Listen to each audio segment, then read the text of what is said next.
What do you think these three pictures represent? Any ideas? And that thing on the on the left is not a really old donut. Oh, that's what I thought it was. It's something that is very challenging to eat. Okay, so it is a stone wheel, people. It is not a food stuff. It is a stone wheel. We got a goldfish and a light bulb, and we have this very interesting looking tree. So let me give you a clue. Let me try to give you a clue. There we go. So we're challenging students on the level of invention. Invention of the stone wheel. So if invention is an idea that we're trying to get to activate in our students, any ideas of the goldfish and the light bulb and the tree? Not even A2, Tyson? I wasn't prepared to answer this. No, you weren't. All right, let's see. There we go. Creativity? No. And knowledge. Oh, Good. Imagination. Okay, I was wrong. Okay, so demanding invention, demanding creativity, and demanding imagination. I mean, demand's probably a strong word, at least encouraging it, is a huge part of what this book is trying to offer. In this way, language becomes a means to an interesting end, not in an end in itself. Fostering creativity, and even for some students, just the patience or tolerance of the creative process and critical thinking skills like finding patterns, clarifying solutions, defending your reasoning for a choice. All of these underlying skills are things our students need to compete in today's world. There's a lot of focus on trying to find novel solutions to problems, trying to create different things that have never occurred in the world before.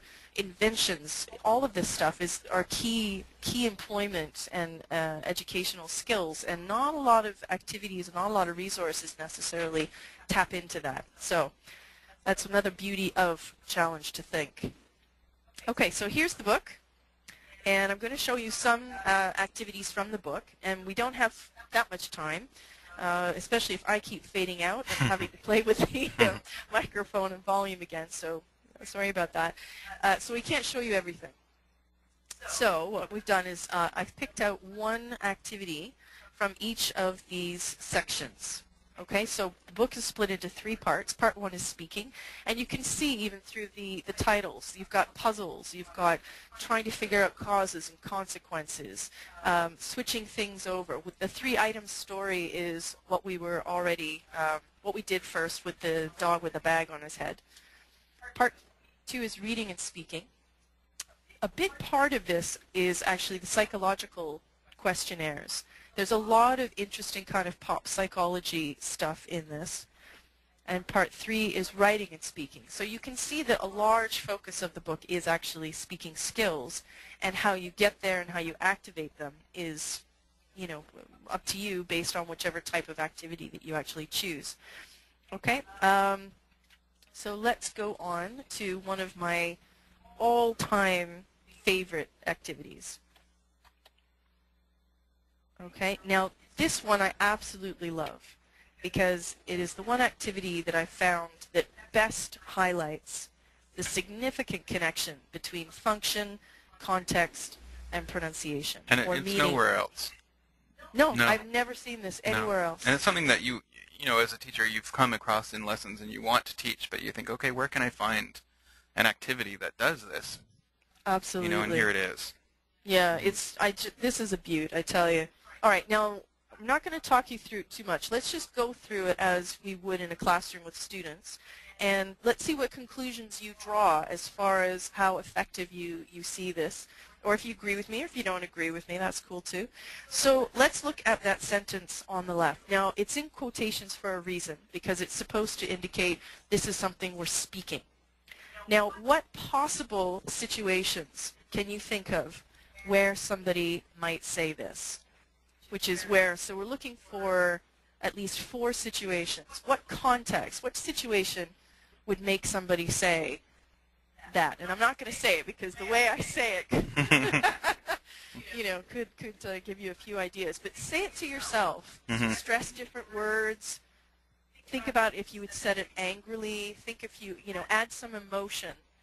And can you think of any context where you would say that? Type it in the question box if you can come up with something. All right, we've got a few here. Oh, nice. All right, Paul's saying when you hear bad news. Right, so you genuinely don't know how to react.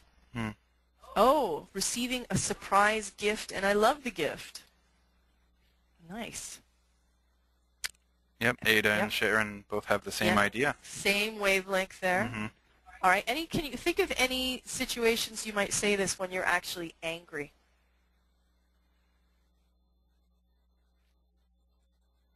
Oh, interesting. Someone is anticipating. That's anticipating and meeting in the same word. Anticipating meeting someone new. Yes. I think maybe, something angry would be, when you've said something mean to me, for example, that... When do I ever say anything mean to you, you in the universal sense, Tanya. But and I'm just dumbfounded at that, and I think, oh my God, I don't even know what to say to that. Which would never happen. No. Okay, so let's look at some possible contexts here. All right. So we've got that surprise gift. All right, we've got some kind of negative reactions as well. And maybe an angry one at the bottom. So the next step is, what is the actual meaning? Because, in fact, if you take apart, I don't know what to say, that's actually not what the person is trying to convey. That's not the message. That's not the functional message that the person is trying to say to the other person. They do know what to say because they just said something. So what are they actually trying to achieve by saying, I don't know what to say?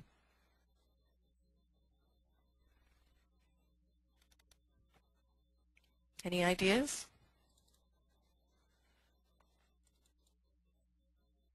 Oh, interesting. I think you should start off with, Mary Therese had said something very interesting, instead of just, yes, oh, Mary, interesting. Yes, you're right. Some people are like, yeah, I don't know what is interesting. Thank you, Tyson. So Mary Therese has said something interesting. In the first example, the woman isn't sure she wants to accept the proposal. Okay. What about any of these other ones? What is the person actually saying? This is a crappy gift. I almost said the wrong word there.